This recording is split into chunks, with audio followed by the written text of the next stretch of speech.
us off. My name is 𝗟𝘆𝗺𝗃. I'm a co-founder of Pennsylvania Lyme and a support group leader in the Harrisburg, Pennsylvania area. We have with us tonight Michele and Camryn Cassetori, who will be presenting, as well as Dr. Stephen Bock. The subject matter, as you know, is pediatric Lyme and the complications and the impact. And it really is a multifaceted impact when you look at it with children. To open it up, though, before we get into it, we're recording this on June 15th, 2021. This spring, ticks have been unusually bad. The cases of ticks and sightings and dogs coming in and children coming in, just be aware they're very bad. We have a meeting with the representative of the Department of Health. PA Lyme has a meeting with the representative, and we wanted to get an assessment of how bad was it. So we put out a very quick request through our support group leader network, as well as our social media network, just to say, have you had a tick encounter this spring? If you have, tell me about it. What county? What was it like? Within about 2 to 3 days, we got 340 responses. And it is just amazing. When you read the responses, it is phenomenal that there's that many in such a short period of time. We're just coming off of May Lyme Awareness Month. And knowing that ticks are bad, we made an initiative to print tick warning signs for hiking trails. Tick prevention, tick warning, has a QR code that if you do get bit by a tick, how to remove it. It takes you to our website. Very, very informative and instructional signs. High durability, they'll last forever.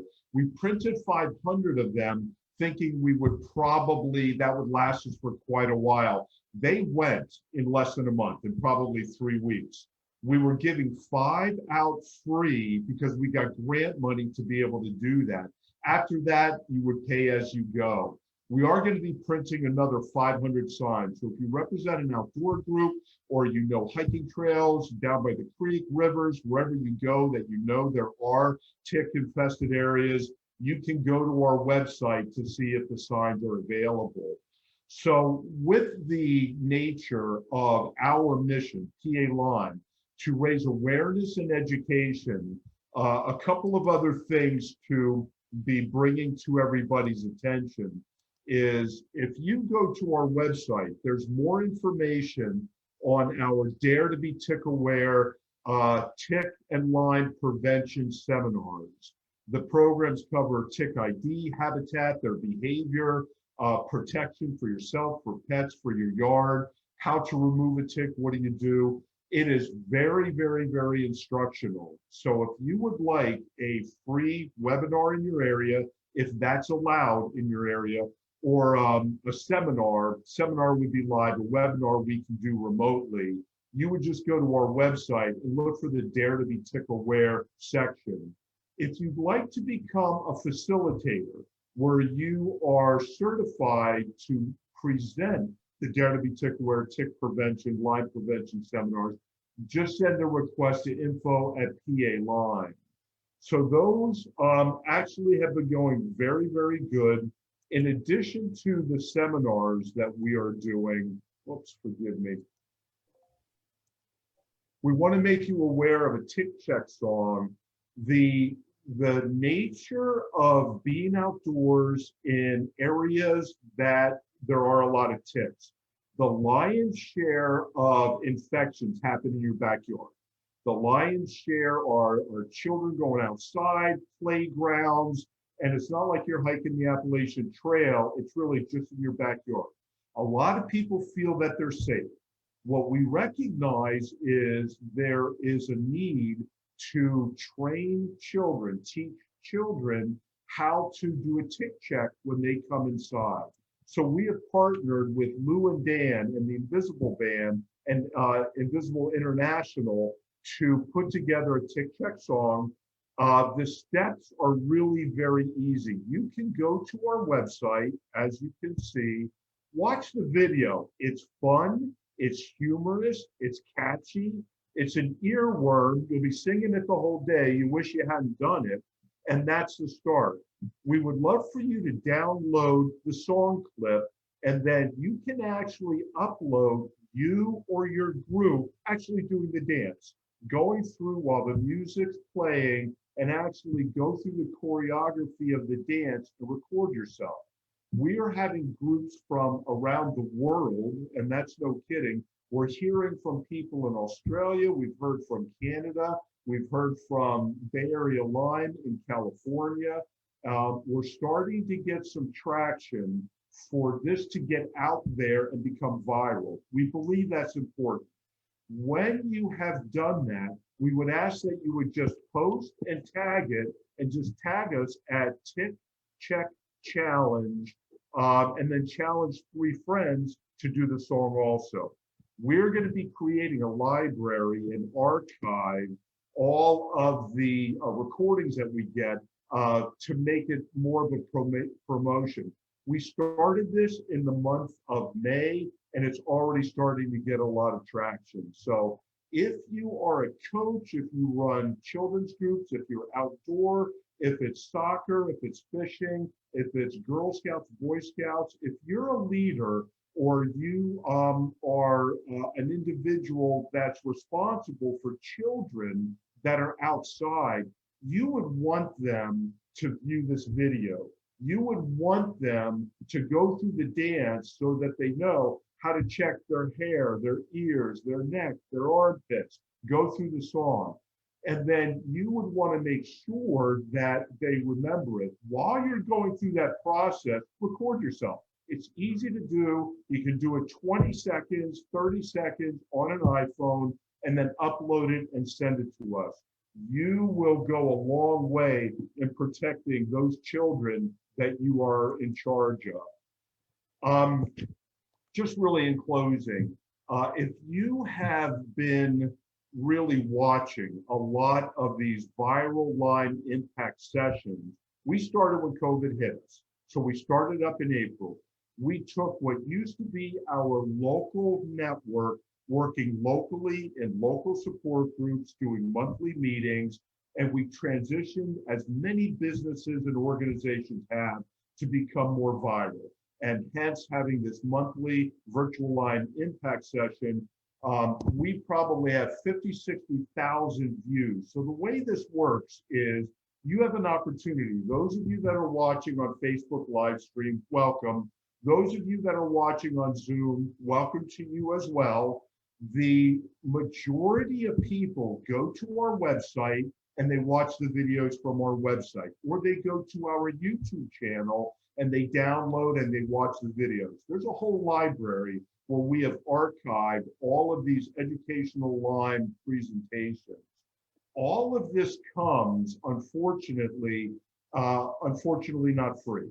There's a cost associated for us to be able to keep doing this. So here's what we'd like to ask. For those of you that get our emails from PA Lyme, expect in the next day or two an email from us kind of capturing the essence of why this virtual social outreach is so important and how you can be a financial supporter through donating. So look for the email. For those of you that are going through our website or you're watching a recorded sometime later in the future, you can go to our website and donate there. The $10, $20, $50 that you would generously donate to our organization is so meaningful. We do not have paid staff.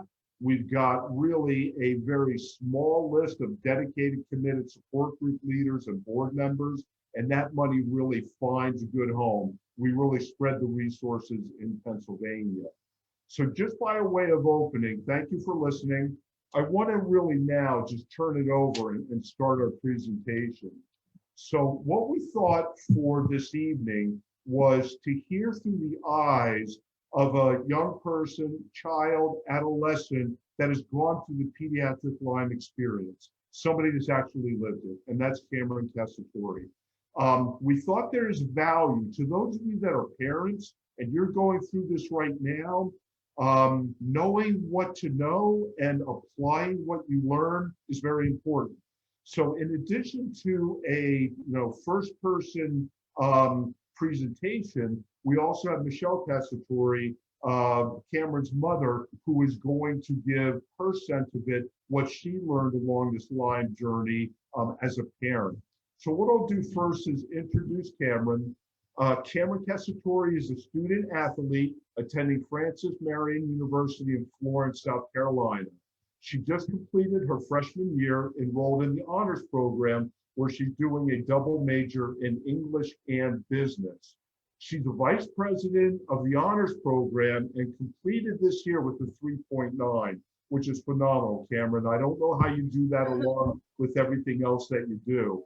She earned a spot on the president's list, and she's also receiving academic accolades, including a recent publication of a research essay that she wrote. In addition to Camryn's academic focus, she's competed on the women's tennis team. She's earned several singles and doubles match wins in a very competitive league, the Peach Belt Conference. So Camryn plans to continue both her academic and athletic career at Francis Marion University. And when we put out the request, if she would be willing to participate and share her story, she jumped in with both feet. And Camryn, for that, I want to thank you very much. So with that, Camryn, allow me to turn it over to you. Okay, hello. First, I wanted to thank Mr. Huck and PA Lyme for choosing my mother and I to speak on such an important topic, such as pediatric Lyme. And so before Lyme was anywhere between the ages of 0 to 12, I was very active, very fit. I excelled at just about every sport I played. I was doing really well in basketball at the time. I was very sociable. I had many friends. It was really easy for me to talk to anybody. And I was very easygoing. Once I started to get sick, all of that kind of started to change. I was tired all the time. I had terrible migraines. I had brain fog, which prohibited my ability to go to school. I had lost all the muscle in my right quad in my leg. And so that was a whole multitude of issues that took me out from sports for a little while, caused a lot of pain.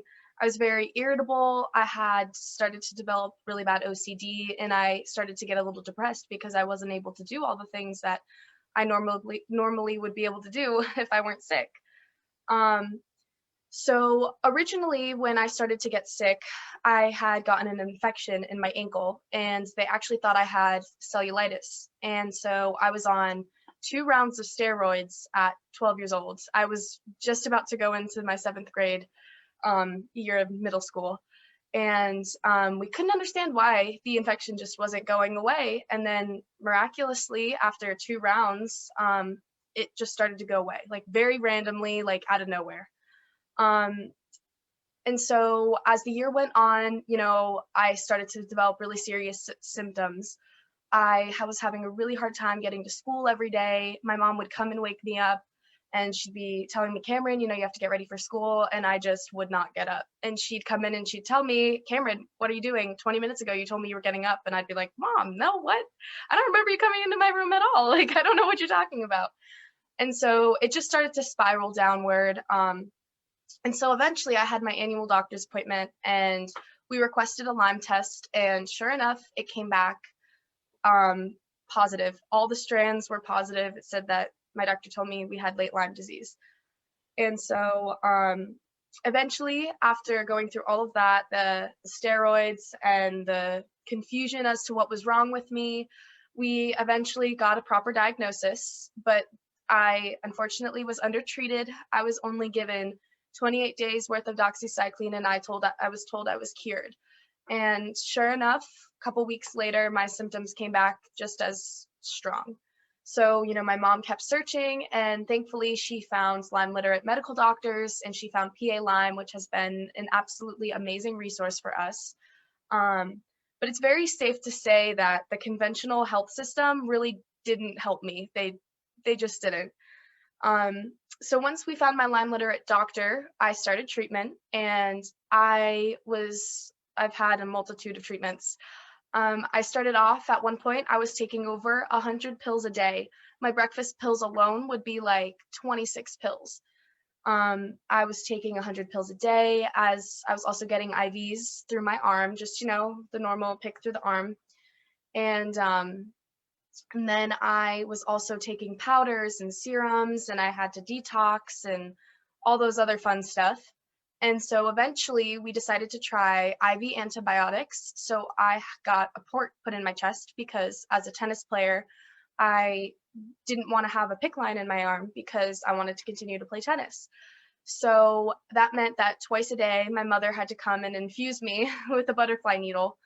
And I got IV antibiotics through my port while taking oral antibiotics and other supplements and powders and serums and things like that for quite a long time. And eventually the last treatment that I did was stem cell therapy, which kind of rejuvenated my stem cells a little bit. That's like the point of the treatment.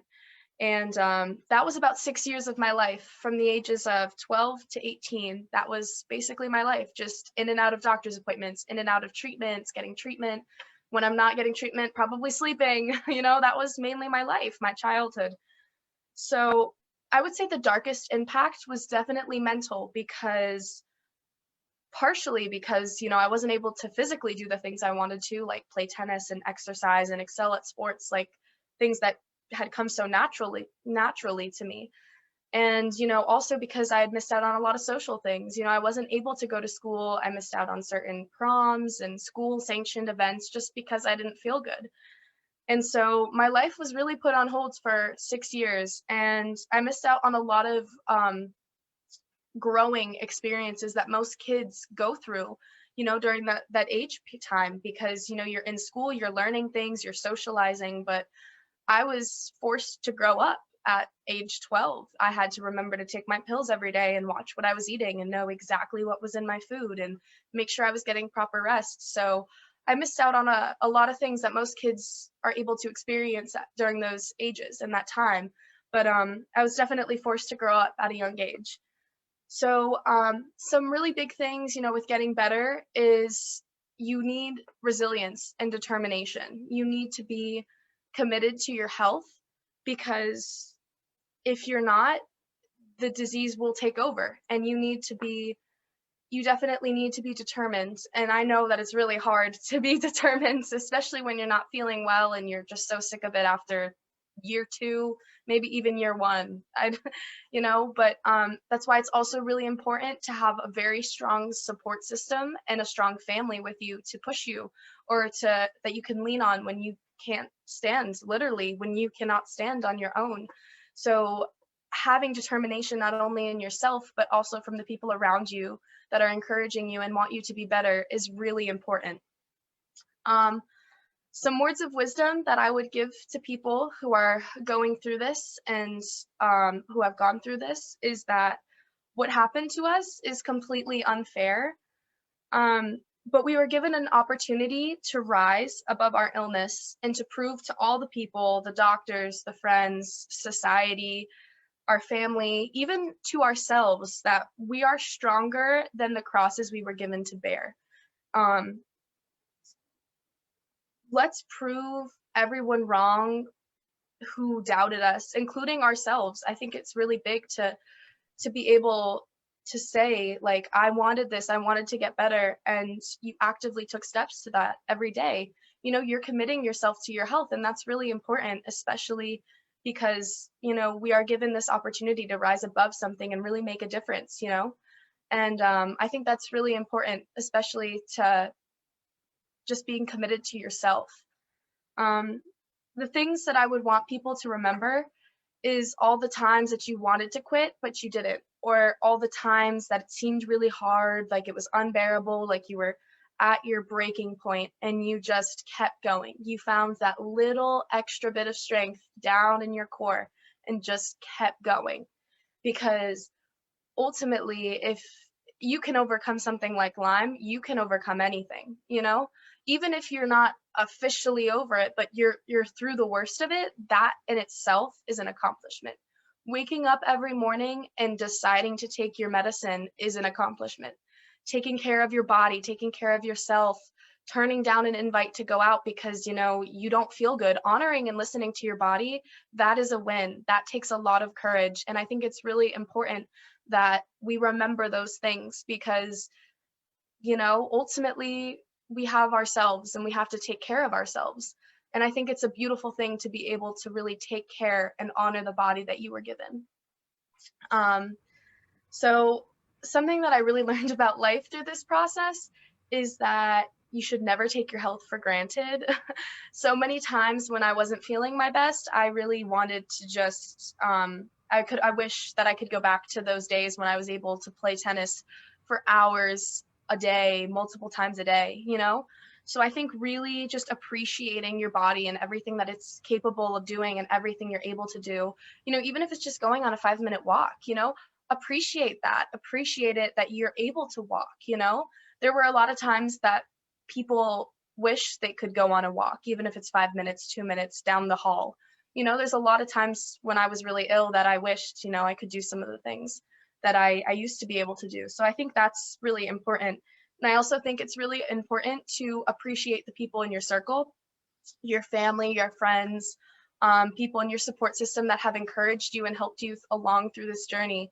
Because without them, I wouldn't be here, without my support system who have helped me when I didn't have the strength to keep going.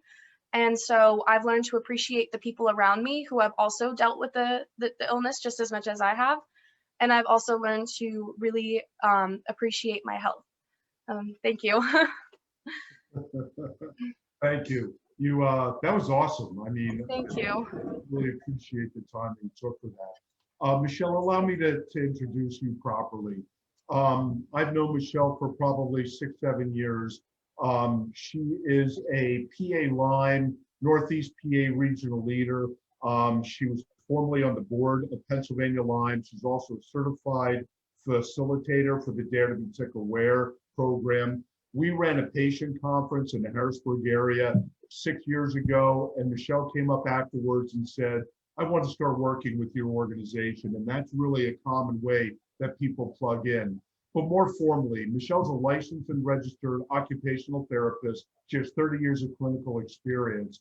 She's the director of occupational therapy services in an outpatient setting. She has a clinical background in both orthopedic and neurological treatment approaches. So in addition to her clinical work, Michele is also an adjunct faculty member at 𝗟𝗺𝗃𝗃 University, and she serves on their Fieldwork Advisory Board. So in addition to all of that, she serves her community as a board member of 𝗟𝗆𝗺𝗃𝗃 Children's Foundation. And with that background and plugging into PA Lyme, really, Michele, thank you again for taking and giving us the parents' viewpoint of pediatric Lyme.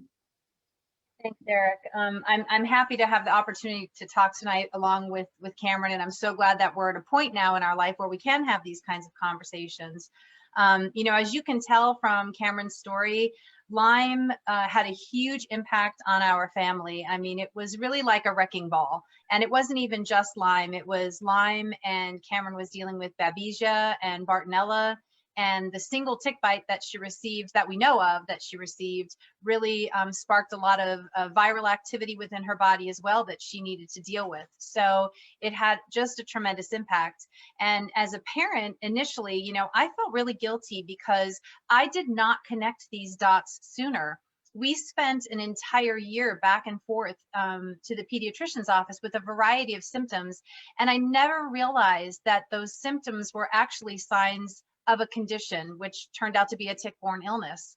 I finally had to ask the pediatrician to do the Lyme test. And at first she was, you know, saying, no, that's so unnecessary. But when we finally ran the test, of course, it came back positive and we were able to begin proper treatment.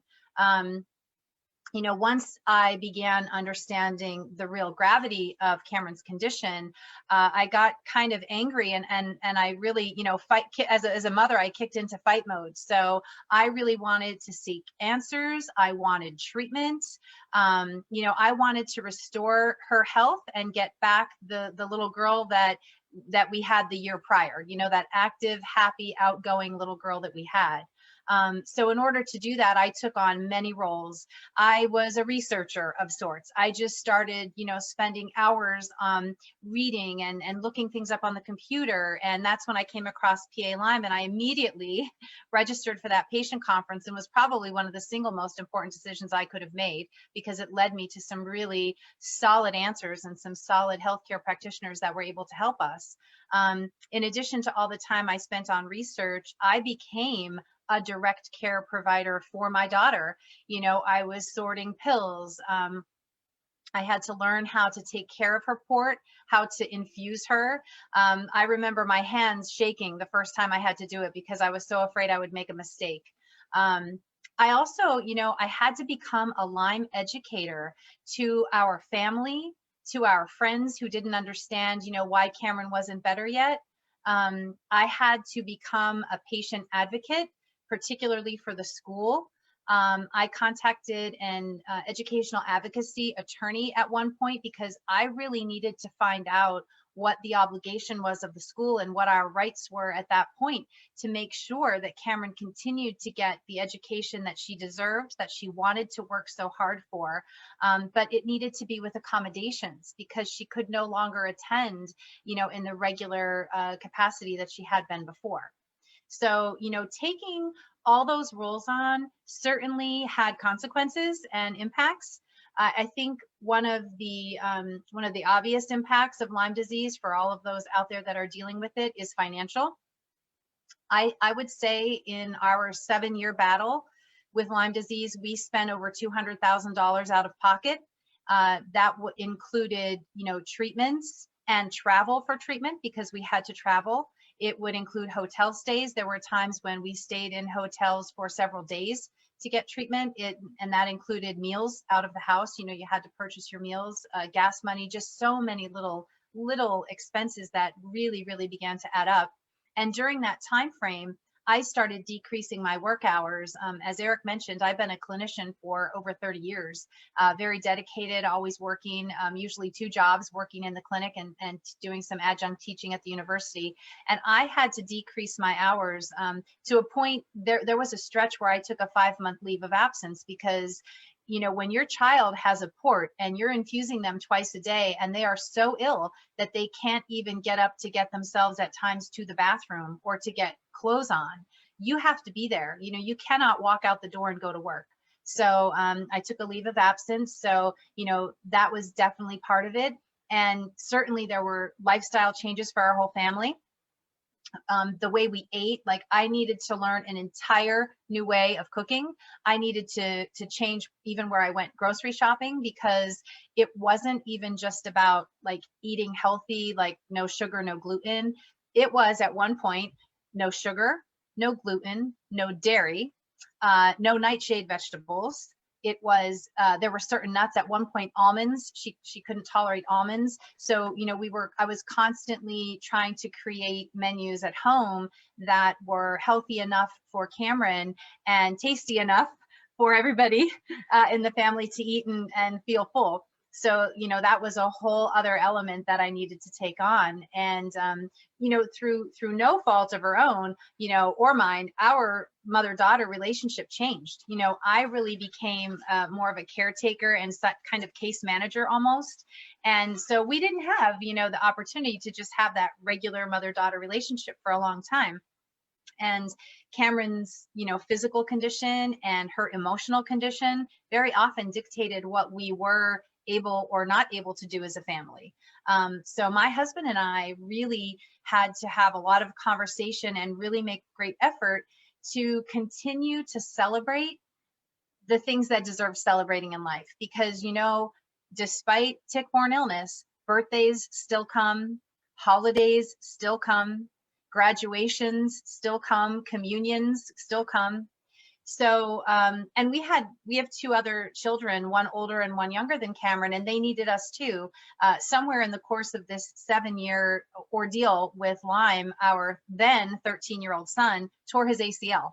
So that, for those of you who understand about ACL surgery, recovery, it was a long haul. So that was woven into this experience as well. So, we really had to work toward balancing the enormity and the weight and the gravity of Lyme and still navigate our way through our regular life. So, going through that process, I will say, provided us also though with some opportunity, because we really did grow strong as a family. I can honestly say, my husband and I have talked many times, and we have both said how very proud we are of our family. We are, of course, incredibly proud of Camryn, because she was so resilient, and she hung in there even when it was very difficult, and there were some very, very dark days that were not easy, and she hung in there with us. We're incredibly proud of our other children, Allison and Dylan, because they stuck together and they pushed their sister when they needed to, and they also helped her when they needed to. And my husband and I are proud of ourselves too as parents for being able to navigate this, because it certainly isn't easy. What I would like to say to people out there that are going through this, whether it is family, friends, support systems, is, first and foremost, forgive yourself the mistakes that you will make, because this is a tremendous task, really just kind of navigating through, and it's difficult. So, forgive yourself the mistakes you'll make, and don't be too hard on yourself when you are tired and you are grumpy and you get short with people. So be gentle with yourself sometimes when you need to, and acknowledge all of the things that you're accomplishing and just how very hard you try every day to make it through and to make it better. And you can learn a lot through this process. We have learned so much just about being healthy. We have a much better understanding now about food and the impact that food has on our body. We have a greater understanding about supplements and the benefits of supplements and the need for supplements, even in healthy individuals, and the use of detoxification strategies. We have a great understanding and appreciation for those opportunities now as well. And I think, we are really happy to be a family. I think we really are. And I'm very happy to say that Camryn and I have a normal, I'm going to say regular mother-daughter relationship. And now I just nag her about leaving her dirty clothes on the floor or sloppiness in the bathroom. I don't have to nag her about taking supplements or, did you have any of that cake? You can't eat that. So I'm so glad that we've kind of made it through. And as difficult as it was, and believe me, it was difficult. There were many challenges. It was worth the fight. It's worth the fight. So I encourage everybody to seek the resources that are available. And I just cannot say enough to reach out to PA Lyme Resource Network. Go on the website. You will learn so much. You can find information about Lyme literate practitioners in your area that can be helpful. You can tap into support groups that are incredible resources. We never would have come this far without them. So I just encourage everybody to follow up on that. And with that, I just want to formally and officially thank, Eric and the whole PA Lyme organization for getting us really where we are today. So, and we're very, very pleased and excited to be kind of sharing tonight with you, Dr. Bock, and we're very, very excited about that. So thank you for all your work also. Thank you. Eric, you're on mute. Still.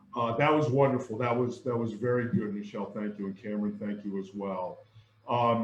So really, the meat of the program from a pediatric Lyme specialist perspective is going to be Dr. Stephen Bock. By way of formal introduction, he attended the New York Medical College, received his MD in 1971. He's been practicing complementary and integrated medicine for 40 years. The last 35 years, he has been treating tick-borne diseases. He utilizes the ILADS approach, which is the International Lyme and Associated Diseases Society, their guideline and integrated approach of combining complementary and integrated medicine. This next sentence is really meaningful for those of you that are watching, because I would encourage you to find a Lyme specialist that has some of the profile that Dr. Bock has. So in his medical practice, he merges traditional medicine with alternative and complementary medicine. He combines acupuncture, homeopathy, herbal, functional, nutritional, and environmental medicine into an integrated medical model. That really is the stands for the greatest chance for successful outcomes and optimal wellness. So the diversity and integration of his practice, I will speak personally, that's when I really started getting better myself, when I started working with a Lyme specialist that was integrating all the different ways of getting somebody better. So he's also the president-elect of ILADS. He's been a member of the ILADS board of directors for 4 years. He's the chairman of the medical education committee. So he has lectured nationally and internationally. He's appeared on national media, lots of news channels, ABC 2020, and other television stations. He's written and co-authored several books published by McGraw-Hill. He's running his private practice in Rhinebeck and Albany in New York, and also sees patients remotely in the Los Angeles area. I can't think of a better Lyme specialist, pediatric Lyme expert really, than you, Dr. Bock, and thank you so much for participating. And with that, may I turn it over to you? Thank you for having me, and thank you, Michele and Camryn, for setting the stage for my lecture. I mean, you were terrific there. By the way, I used to be chairman of medical education. Now that I'm president-elect, I'm not, so I just wanted to correct that. Okay, so let me share my slide there.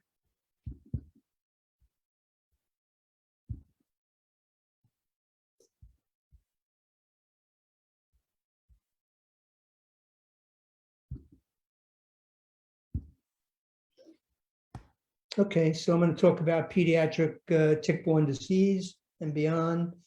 You don't need that. The statistics are amazing. I thought New York is really bad, and it is. I mean, it's the worst season. But Pennsylvania, makes us look a little small time with the amount of tick cases. And when you compare to the Northeast, Pennsylvania is much more than New Jersey and New York combined. Lyme, just as Camryn said and Michele, is polymicrobial. So ticks contain multiple infections, Babesia, Bartonella, anaplasmosis. New ones that have been discovered the last couple of years is 𝗜𝗺𝗽 and tick-borne relapsing fever. I'm seeing so much more of them. And they're in the Borrelia family, but they present differently. Also, you should be aware of 𝗼𝗺𝗁. That's a virus that can be transmitted in 15 minutes, as opposed to needing more time for a tick to get embedded and suck the blood up and then inject it back in. So relapsing fever is, there's many species. There's the typical relapsing fever, which is 𝗼𝗺𝗽, but there's 𝗼𝗺𝗫, 𝗵𝗺𝗃, and like I said, 𝗜𝗺𝗺𝗽. Relapsing fever can have flu-like symptoms, myalgia, headaches, nausea, vomiting, respiratory, neurological. So it's really becoming a potent infection out there. Now, Lyme is the most common vector-borne disease. In 2013, the CDC said that they upgraded the number of cases from 30,000 to 300,000. We thought that was really impressive.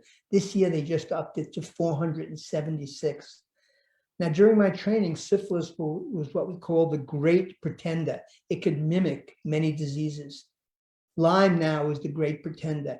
And you have to be careful when you go to doctors, as Michele said and Camryn, of that narrow focus. So I had a patient that I sent to infectious disease early on just for something else.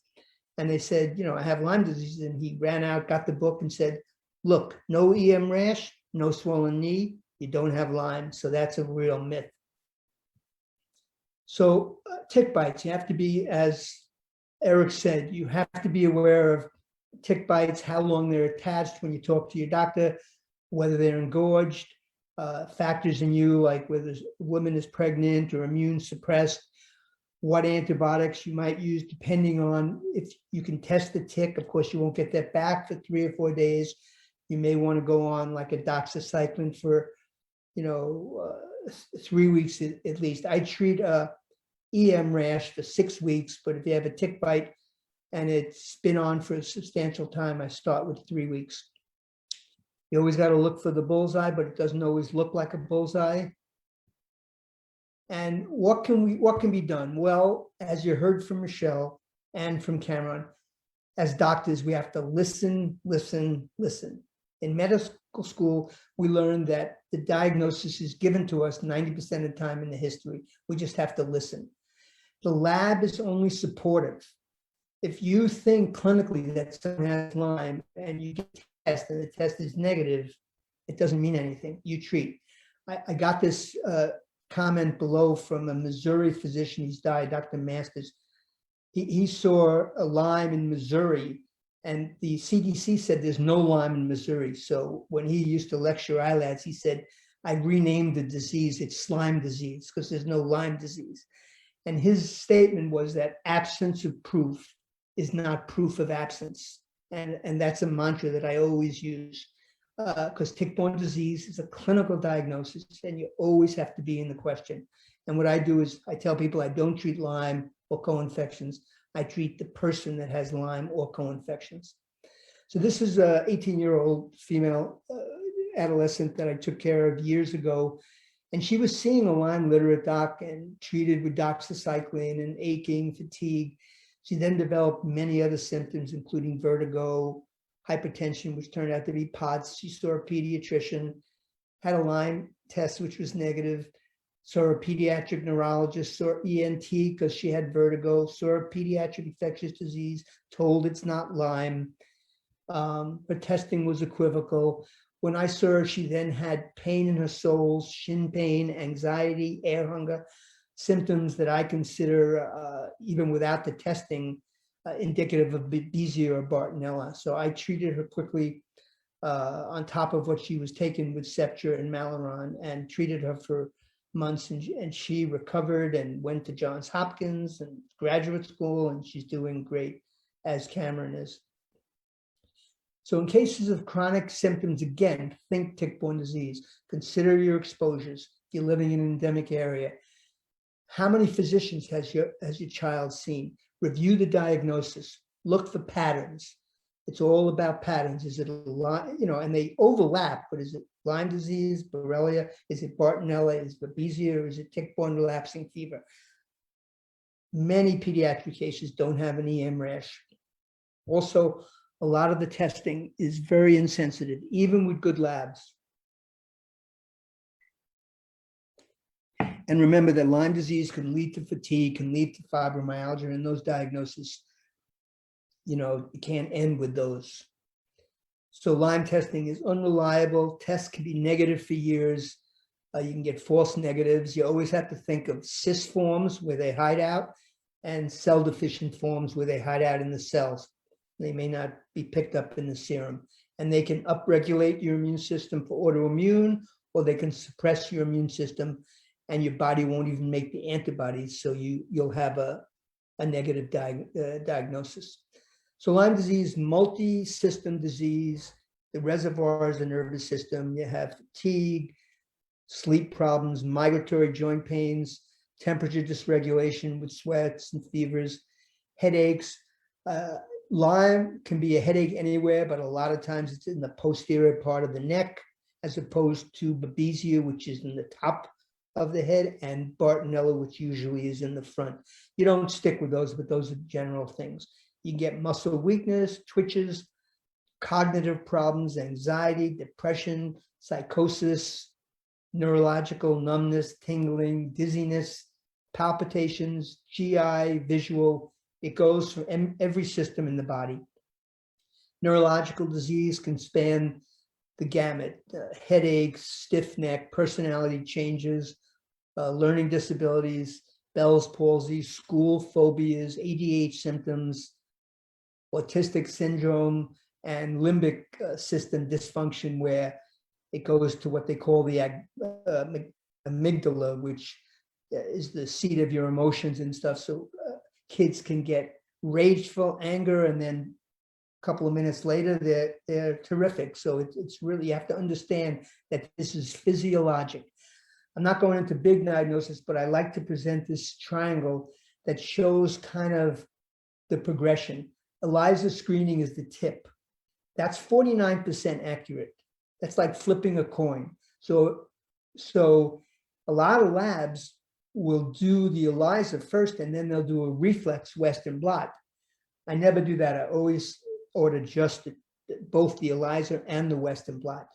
Now, lately, immunoblot has come to be, and that's a much more accurate test. Lyme PCR is good if it's positive, but if it's negative, you can't rule it out because it's a very sensitive test. The line there is between seropositive and seronegative. In other words, those who have positive Lyme testing, those who had negative. If it's a negative, seronegative, but you still have symptoms, you have to remember it's co-infections. You got to remember if you have an ECM rash, you don't have to have a Lyme test. I have many doctors who find a rash and say, well, we're going to test you for Lyme to see if it's Lyme. No. That makes the diagnosis. You don't have to do that. Plus, any test that you get when you have an EM rash is going to be negative because you don't make antibodies for 4 to 8 weeks. Most important thing, the base of the triangle is clinical impression. Testing in Lyme is, blood test, inflammation test, co-infections, adrenal testing, cardiogram and echocardiogram if you're going to give multiple drugs that can interact and cause cardiac symptoms, neurological workup if it's autoimmune, and then neuropsych testing. And MRI is important to get, but that's usually negative in Lyme unless there's neurological MS symptoms. A neuroquant is a new one that's really good at picking up inflammation in different parts of the brain. Borrelia is one of the biggest co-infections that I see a lot of. It can cause cardiac problems, neurological problems, lymph gland swelling. You see often these Bartonella tracts. It's a vascular rash, can occur on the flanks, the back, under the axilla, on the upper arms, back of the knees. This was first found by a doctor, a GI doctor called Martin Fried in New Jersey. Bartonella symptoms have worse neurological symptoms than Lyme. You get irritability in the CNS, central nervous system. You can get tremors. You can get seizures. You can get rage, like I said. I see that with Bartonella a lot. You can get skin crawling, burning neuropathy, cardiac, eye symptoms. I'm treating a woman who she was sent by her neuro-ophthalmologist because he thought that she had Bartonella because she had inflammation in the eye and she was going to lose her sight, he thought. So I saw her, she had Bartonella. I'm treating her. The last couple of sessions, he says everything has stopped getting worse as we're treating the Bartonella. So when you have a case like that, it's really instructive. You can get the frontal headaches, like I said. Ice pick headaches come with Bartonella, migraines, ringing in the ears, swollen glands, like I said, the stria, like I showed, and sole pain, shin pain, and of course, joint pain like Lyme. Babesia can give you chills, sweats, fatigue, changes in your blood cells. It's a protozoa like malaria. I'm seeing increased frequency in patients all the time. Blood smears can be done in the first 2 weeks. Otherwise, I usually do antibody testing and also a Babesia fish, which is measuring the Babesia in the cell. Treatment can be anywhere from 3 weeks to 3 to 4 months, if not more. And the various medications are anti-malarial medications like Malarone, Mepron, Plaquenil, which we've heard, of course, Tindamax, Artemisinin, Bactrim, and a lot of herbal treatments. Babesia symptoms are a little different. A lot of cough, shortness of breath, air hunger, is a real key point. Fatigue, sweats, chills. Big thing with babesia is anxiety and like this chest tightness and even panicky and depersonalization. It can really very emotional symptoms. Palpitations, POTS, which is postural orthostatic hypotension, where you feel dizzy and faint, and then your heart rate goes up.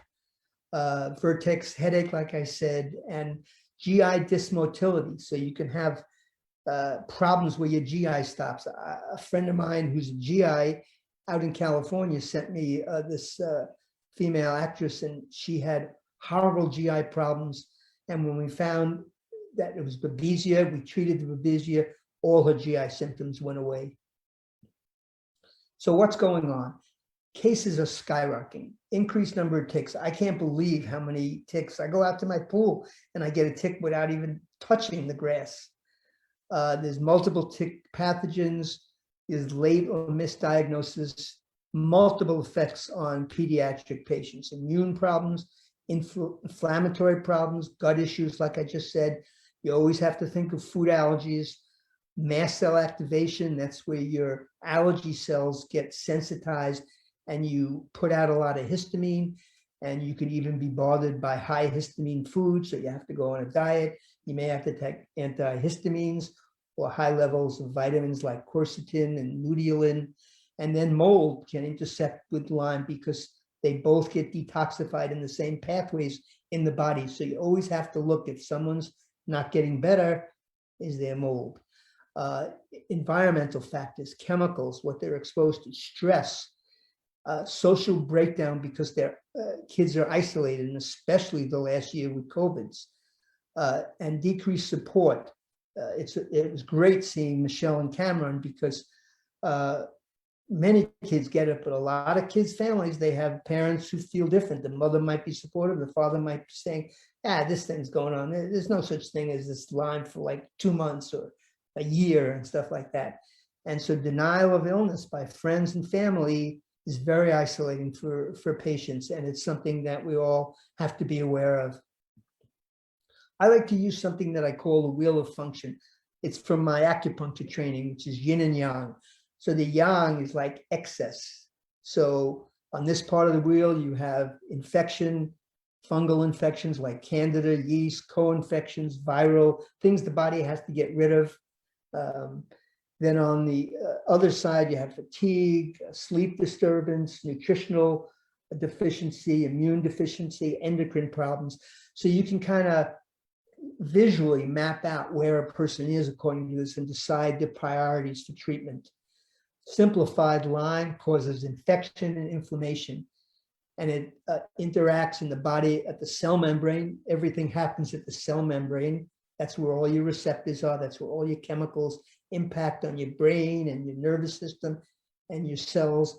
The matrix is the fluid around the cells, which gets toxic.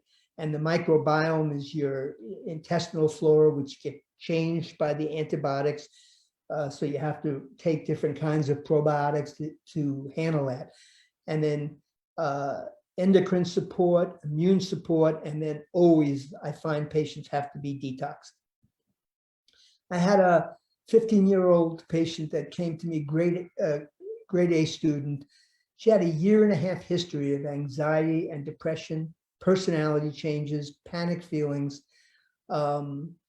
She was on medical leave. She was on 3 psychiatric meds, including trazodone for sleep. So that's 4 meds she was on.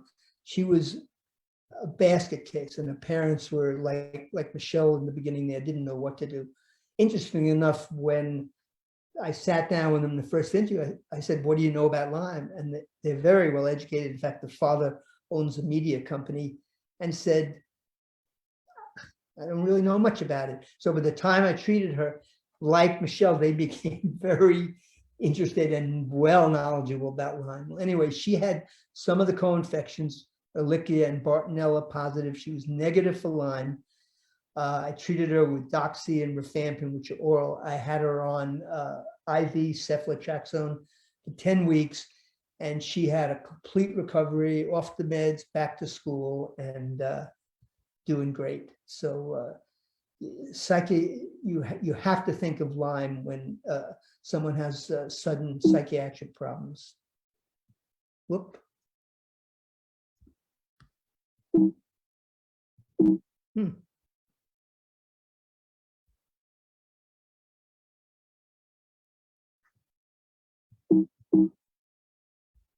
I don't know why that's, oh, there it is. Okay.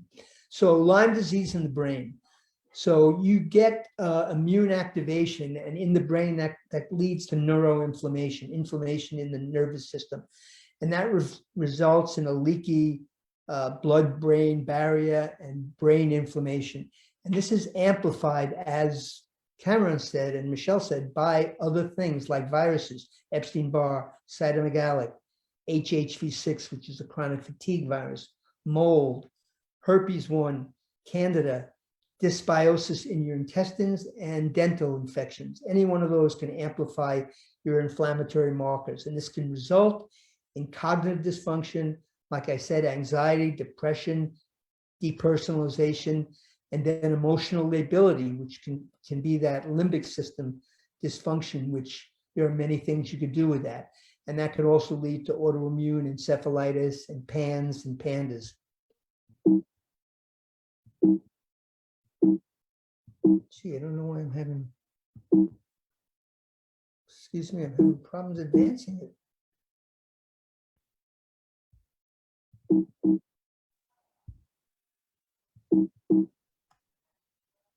Can you use the arrows on your keyboard? I am. Well, or use your mouse and click on the little arrow that's on your slide. Or use your finger on your touchpad. You see that? Yeah, There you go. Thanks. So autoimmune encephalitis, onset in 60% of cases in age 4 to 9, and that's usually boys are the worst. And there's increased level of anti-neuronal antibodies in the blood. And again, they can present with, like I said, anxiety, depression, rage, OCD, regressive behavior, cognitive dysfunction, tics, ADH symptoms. So what do we do with integrative brain therapies? We, in general, not only just brain, we avoid sugar, we avoid carbohydrates, gluten, dairy. Always important to review food allergies because that's so important. Sleep is very important. That's where the brain detoxes during sleep. Got to treat the inflammation. I use things like curcumin, omega-3, DHA, resveratrol. Melatonin is a really good antioxidant above and beyond the amount that causes you to go to sleep. NAC is an antioxidant and mast cell stabilizers for the histamine response. So healing a leaky gut, it's really important to treat the leaky brain. It's important to treat a leaky gut in the GI using things like short chain fatty acids, butyrate, propionic acid. Also things like flavonoids, PEA, luteolin, resveratrol, and melatonin. So you have to balance the immune system. That's always important. You have to increase the innate immune system. You can use low dose naltrexone. You can use CBD. I have a therapy that I use called low dose immunotherapy, where you give very dilute solutions of some of the extracts of Lyme, Bartonella, 𝗼𝗲𝗄 to kind of train the immune system.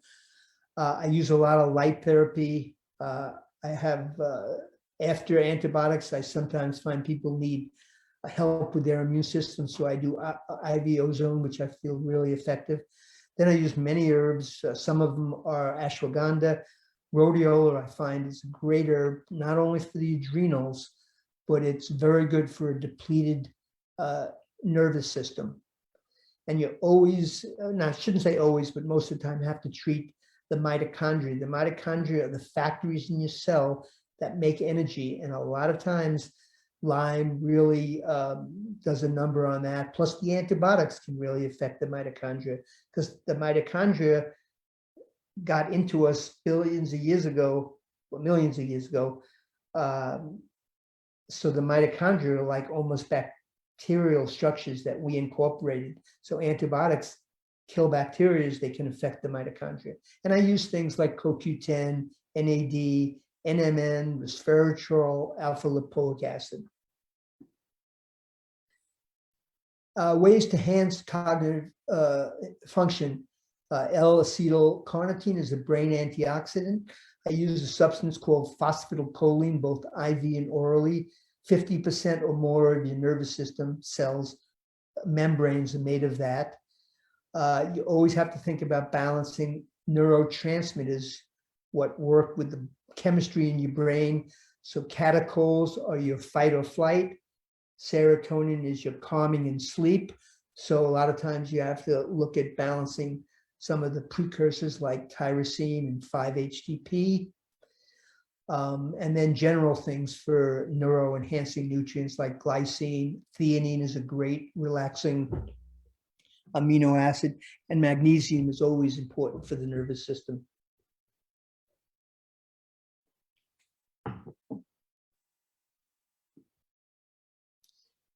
So I talked about the emotional ability, the rage, and the limbic system. So what happens with Lyme when it affects the amygdala is a child goes into fight or flight. So it's black or white. And that's because the vagus nerve is affected, and that's how they interact with the world. So again, you have to treat the neuroinflammation. A lot of times I find using low dose lithium orotate. That's not the lithium that you use for bipolar. That's a 900 milligrams a day. Low dose is 1 or 2 milligrams a day.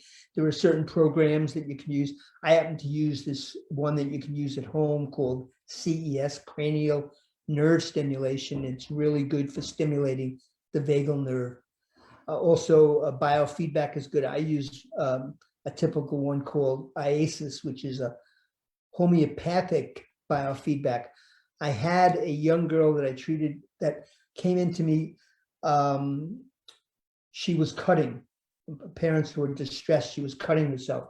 Turned out she had Bartonella. Very hard to treat. But I treated her and she was 80% better. Then I did an IASIS treatment on her. I usually do like 8 of them, but after one treatment, the mother called me the next day and said, my daughter's back. Because what it is, regular biofeedback is kind of a long process, but this particular one, what it does is it almost resets the brain. They're using it in Navy SEALs in San Diego, the government, and they're finding great results. So other aspects that you have to think with tick-borne disease, like I said, co-infections, you have to think of the spirochetes in the serum, intracellularly, and cyst forms, because it's different medicines and different herbs. Biofilms, really important. Herx, everybody, who comes to my office either knows about it or finds out. It's important to know about a Herxheimer because if you put someone initially on antibiotics, if you don't tell them, you'll get a call in a couple of days or a week. What, are you crazy? I'm feeling twice as worse, So once you tell them, they know, and that it's a good sign because that means they're being killed on a deeper level. You always have to think of the immune system. You have to stay away from sugar. Lyme likes sugar. And I have people who recover and then they go all of a sudden, hey, I'm fine. I'm going to go out and have pastries and drink a little. And then all of a sudden they relapse. You have to, like I said, think of the endocrine system, the adrenals, the thyroid. Lyme affects both of them. You can see Hashimoto's I see that in about 1 out of 10. That's autoimmune thyroid. And then again, you have to think of the nervous system, POTS, cognitive dysfunction, neuropathy. So can we cure Lyme disease? There's no test that we could use to cure Lyme disease or to know that it's cured. You can't get an antibody test 3 months down the line, 6 months down the line. People ask that all the time. You only get a test when you've treated someone and then you want to see where they've stabilized on their test so that, God forbid, 3 or 4 years after you treated them, they get symptoms again, then you can have a reference point. So acute Lyme, EM rash, I treat for 6 weeks. After that, if they're good for 1.5 years to 2 years with no symptoms, it's probably gone. Otherwise, in some percentage of people, it can go dormant. The immune system walls it off, like all the other infections in our body, viruses, Epstein-Barr. But relapses can occur, so you have to listen to your body. You have to be aware of what you're putting in. You have to be aware of how your body's reacting. And in chronic cases, you treat until the symptoms are gone, and then for at least 6 more weeks, and then you continue to monitor. And you always have to, again, consider co-infections, immune status, inflammation, hormonal factors, and toxic exposures. So what can you do? First of all, you have to recognize the problem. Do your research, do due diligence, like Michele was saying. Very, very insightful and very important. Don't accept that it can't be Lyme. The tests are negative. Your child can't have Lyme. Enroll your PCP. You have to be assertive. You can't listen to them saying, no, I don't think you need a test. I can't tell you how many times I hear that from what Michele said. It's amazing. Make sure they listen to you. Always keep a chronological history of your child's history when you go to the pediatrician or whoever you're going to. 2-3 pages, make sure they read it, because that tells the story. Keep copies of all your testing. Find a Lyme literate MD that takes care of children to either help your doctor or bounce consults off. Remember, you have to do multiple tests with multiple labs, because I have some very good labs I use. I can get a negative Bartonella with one, and then I do another test and it's positive on that. It depends when you hit it, depends when you take the blood. Testing is imprecise, and don't accept that it's in their head or it's in your head, and get over it, So conventional treatments, cell wall antibiotics, cephalosporins, bicillin, rocephin, doxycycline, intracellular ones, Zithromax and Biaxin are the macrolides.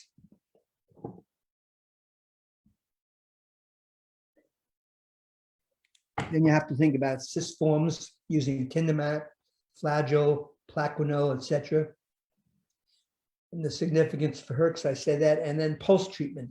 A lot of times someone will be really doing well on antibiotics, but all of a sudden there'll be a time that maybe they're not so well. So then you can pulse them so they get that antibiotic periodically, like Monday, Wednesdays, Fridays, and then it gives their body a chance to clear.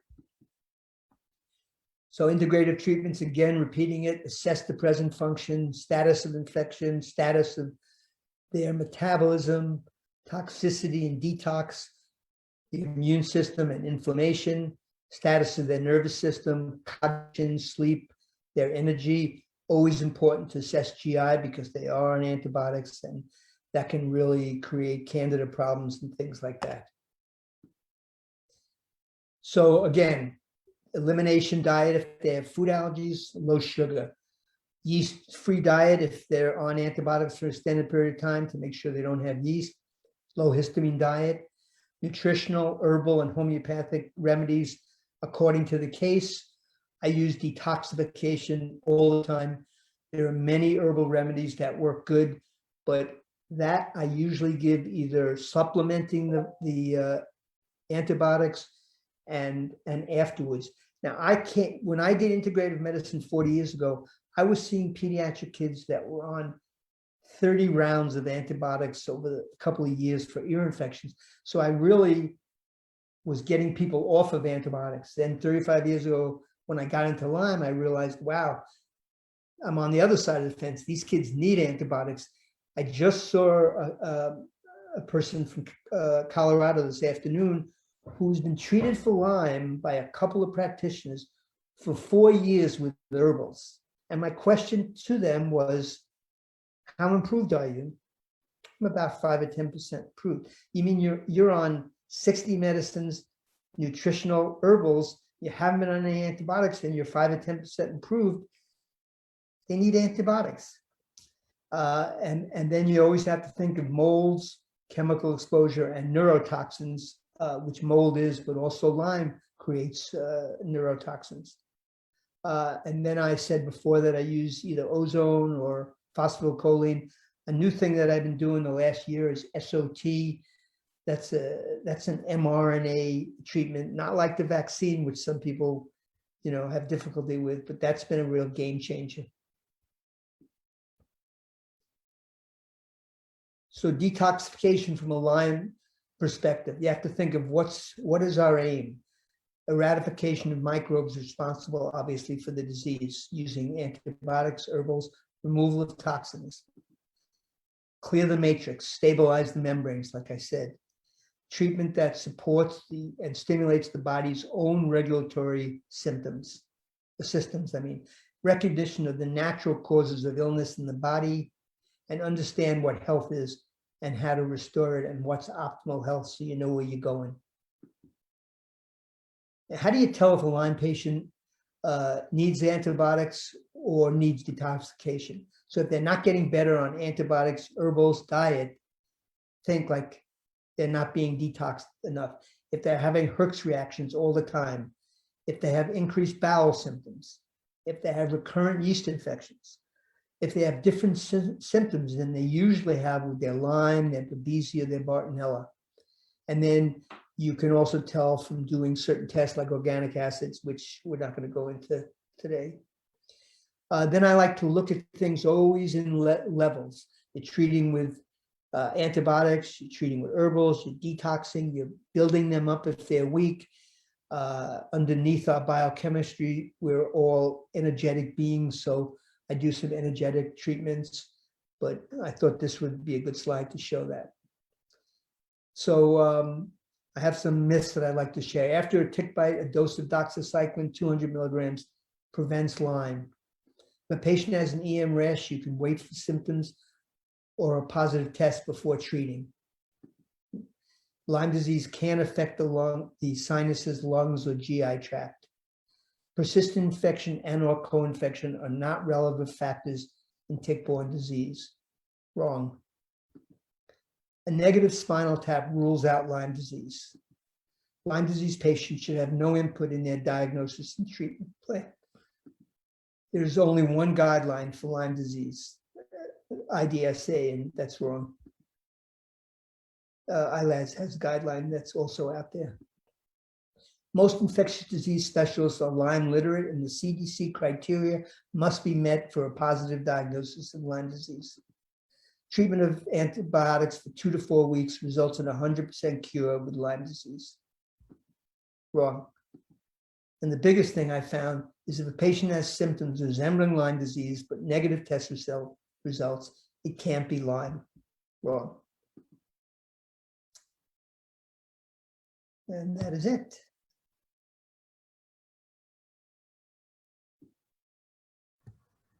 Dr. Bock, thank you very much. Chock full of information, as I knew it would.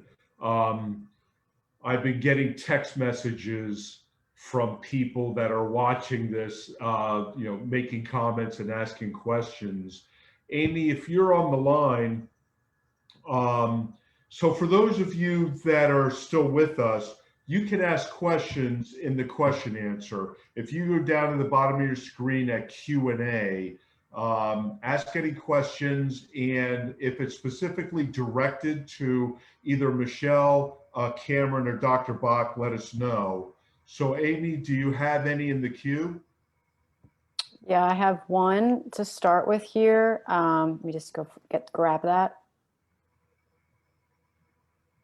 Okay. Facebook Live, you can also ask questions via the Facebook app, and we'll try to collect those as well. Amy Teal, by the way, runs our Dare to be Tick Aware program. It is one of the largest in the country in terms of the outreach that it does with the public, and it would not be what it is if it wasn't for Amy. All right, so thank you. We have one question to start for Dr. Bock. Can you see these psychological and cognitive issues suddenly, even in young adults as well, or only in adolescents? No, you can see them in anybody. Yeah, if someone gets 30 years old and gets a tick bite, they can go through the same things. Yeah.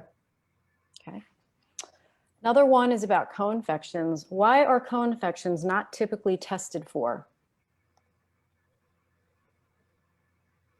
By who? No, yeah, like I said in my talk, you have to think co-infections. It used to be 30 years ago it was Lyme, and then if they're not better, you do co-infections. Now, if you don't do co-infections, you're not practicing right. I mean, because they're all around. It's amazing. Bartonella has, to me, I shouldn't say just Bartonella and 𝗟𝗺𝗶𝗁𝗄. I'm seeing them so much more than I used to see 15 years ago. Okay. I'm just going to go over to Facebook and see if there's anything there right now. Amy, while you're looking for that, I'd like to put one up. Camryn, you mentioned stem cell therapy, stem cell replacement therapy. And there was a question on, did your regular doctor prescribe that? Did insurance cover it? How did you feel the results were for you? And I don't know if Dr. Bock, you want to add anything to that, but people are interested, Camryn. Well, Camryn, go first. You can go first. Okay, well, the more medical stuff, I'm going to have my mom answer. But as for how I felt after the stem cell treatment, obviously it gets worse before it gets better. I would say the first week that I had gotten home after like the full 2-week treatment, I slept literally the entire week, like no activity at all. But ultimately, I think it really helped me. But that's also, I mean, I've also done so many other things in the past that could have also attributed to it. Like, I don't know if the stem cell therapy itself, I mean, it helped me, don't get me wrong, but I don't know if that's like why I'm, a lot better now. I think it's a combination of all of the stuff that I've done all together. But the stem cell therapy definitely helped me a lot. The one thing that I did like about it was it was like a lot of, I would kind of say homeopathic things. Like, I feel like it was a combination. It was a program that included ozone, and a lot of oxygen therapy. In addition, a lot of body work, a lot of manual lymphatic drainage was done during that time frame as well. A lot of detoxification, and there were supplements involved also, and some IVs. So it wasn't just stem cell. And I should also point out that it was not embryonic stem cell. This was autologous. This was Camryn's own cells that were harvested and then spun, and then that's what was used. So I just want to clarify in case people are thinking it was embryonic. There was an option for that, but that was not the choice that we made. So I definitely liked it, and I definitely think that it helped me. Yes. Yeah, no, I think the whole program that you said is really, I totally believe in that. I mean, like I said in my talk, I use ozone, I use IV phosphatocholine, and in some cases, I've used stem cells, but I found stem cells to be pretty expensive, and then you also needed multiple shots because it gets caught up in the lung, and so you waste almost the first shot. So now I use exosomes, which stimulates your own body's production of stem cells. So yeah, I totally believe in that stuff. Yeah. We have 2 questions from Facebook. Dr. Bock, can you talk about the IV treatment, and at what point would that be an option? Well, like I said, in fact, the person today asked that, it's like, can I get IV? I usually have a way of doing things. After I assess a case, I'll put someone on orals first to see, because I don't want to go to the more expensive, invasive stuff. I mean, Camryn said she had a port. A lot of times we'll use a pick, and that's a lot more, more invasive than just oral antibiotics. But I'll set a line as well. If you're not better in such time, we're going to go to IV. If you have very bad neurological problems, I'll go to IV. So it determines, with the case. I mean, some people, you put them on treatment for Lyme and Bartonella and other co-infections, and you treat them on cyst busters like Flagyl and Tindamax, and they can be 85, 90% better. Then you might have to use other therapies to get them the other way, like IV Rocephin or ozone or phosphorylcholine and, you know, things like that. So it's there's no cookbook in Lyme. It's all with the person in front of you that you're treating. Anybody who says, come to my office and have, this is what I do for Lyme, I wouldn't trust it. Okay, next question. What is your experience of children who inherited Lyme from their mother? Is this harder to identify and treat? Well, not if you think of it, but you know, yeah, you know, if mom has Lyme, and she had it when she was pregnant, then you have to watch the baby for developmental problems and any signs of any problems. The thing is, as a younger child, they can have things that come up that aren't looking like Lyme. They can have just frequent infections. Their immune system could be off. So you have to just really be aware. Thank you. This is to Camryn. Camryn, this is nice. Your experience and sharing have been very impactful. Have you considered leading a support group for other youth who are in a similar situation?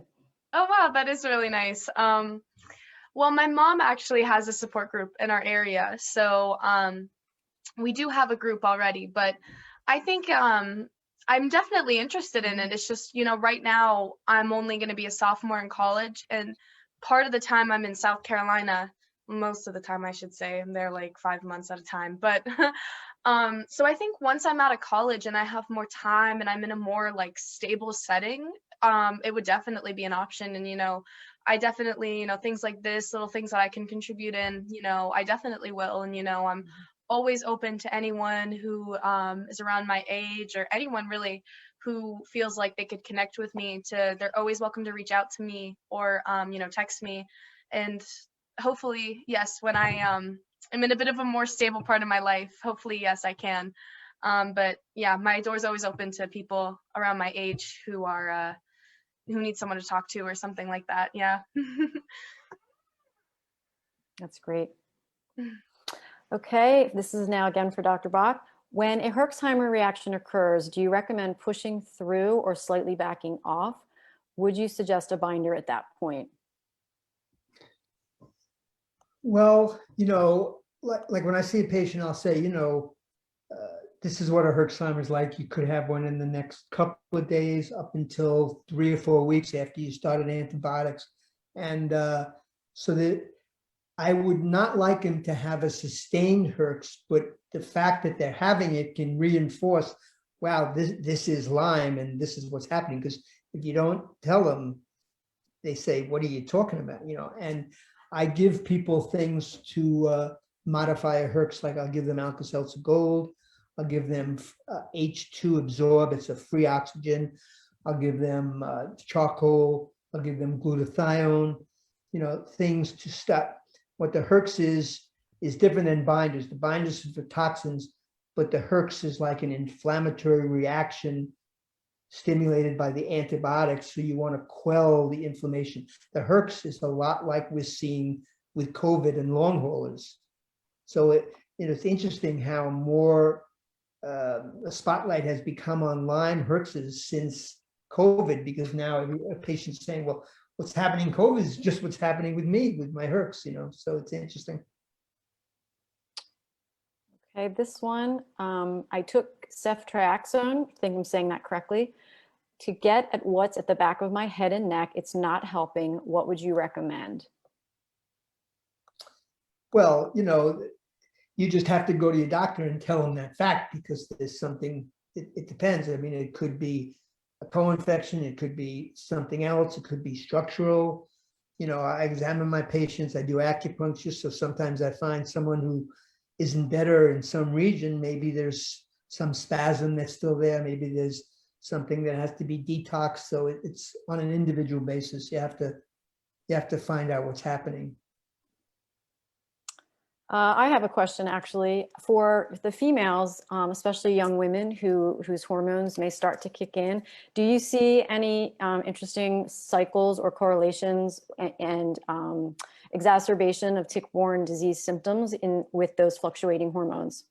Oh yes, premenstrually women, you know, the symptoms flare up before their menses. Yeah, that's a known fact. And so you have to be aware of that because they'll have mood swings, be irritable, and you have to know that it's due to what's going. I mean, they may have some normal PMS, but it could always accentuate it.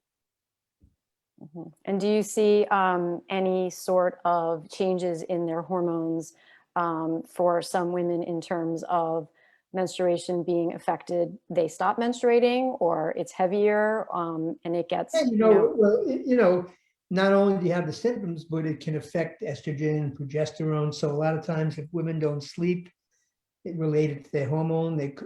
A very good hormone for sleep is progesterone. So they may be low in progesterone, things like that. Sometimes if they're depressed before their menses, I like to stay away from antidepressants, but I could use something like 5-HTP, which is a precursor of serotonin, which is what the antidepressants raise because they're serotonin uptake inhibitors. So they leave serotonin around in the neurological system. And then last question in that area, is there any correlation with the waxing, waning of those hormones in that, whether it's estrogen or progesterone, that they can directly impact the infections themselves? Well, the first thing to do is you want to see what's going on with their hormones. So a lot of times when it's affecting their hormones, I will do a monthly check on their hormones. Like they'll take a measurement every 3 days and send it off to the lab. So you'll actually get back what the curve looks like, because the curve is that estrogen goes up first part of the 2 weeks and then progesterone goes up the second. So a lot of times when you do the mapping of the hormones, you'll see complete changes in that. You'll see no peak in the progesterone. So, they'll need progesterone therapy or something like that. Thank you so much. That's such a complicated thing in this for so many women. Other questions here. This one is regarding going back to COVID. Speaking of COVID, are you seeing that complicate Lyme and co-occurring conditions? Yeah, well, COVID is a very bad virus. So like it affects your immune system. It affects, the inflammatory cytokine response you have. In fact, what we found is the way COVID is dangerous is that it's such a bad inflammatory response. Then the second part of that is there's thrombosis. So you can get clotting and you get neurological problems like that. So, learning from Lyme, when I treat COVID, I have a whole regime that I've, used this year where I give people preventative for COVID. I give them vitamin D, zinc. I give them something called transfer factor, which boosts up their immune system against viruses. I give them quercetin. And a lot of times, and then lately, I don't know if anybody has heard of ivermectin. Yeah, ivermectin is really good preventative for COVID. All right, Eric, how are we doing? I have 2 questions on the deck right now. Should we wrap up with those, or? Why don't we just let them be the last 2 questions? That's fine. Okay. All right. This is for Dr. Bock. My daughter was diagnosed at the age of 5 with celiac disease around the same time as Lyme disease. Could these diagnoses be related? Well, it depends. There's kinds of celiac disease. One is you're born with the genes. The other, you can have an allergy to wheat and similar problems just from intestinal problems and stuff. But they're related in the fact that they impact each other. In other words, if you're treating someone with celiac disease, you got to be super careful because the antibiotics can magnify the problems of diarrhea and things like that. So you have to be aware of that. Okay. And then last question. I've heard that parasites are impacted by lunar cycles. Is that true, and why are they affected? I don't know the mechanism, but that's a question I ask all my patients. When someone is saying that they're bloated and they have some diarrhea and I'm treating for Lyme, I will say to them, do you are they exacerbated during this full moon? And a lot of times if they say yes, I'll do a parasite test on them. Yeah. That's a smart observation. Okay, I think we've hit all the questions that I saw. Amy, thank you. Wonderful presentation, Dr. Bock. Really appreciate all the detailed information. Camryn and Michele, for your participation. This is going to be very meaningful. This will be posted on our website. It's available on our YouTube channel as well. So thank you, everyone, and we will be with you again in July. So good night for now. Bye-bye. Thank you. Bye, thanks, everybody. Thanks, Dr. Bock. Bye, thank you. Bye, you guys.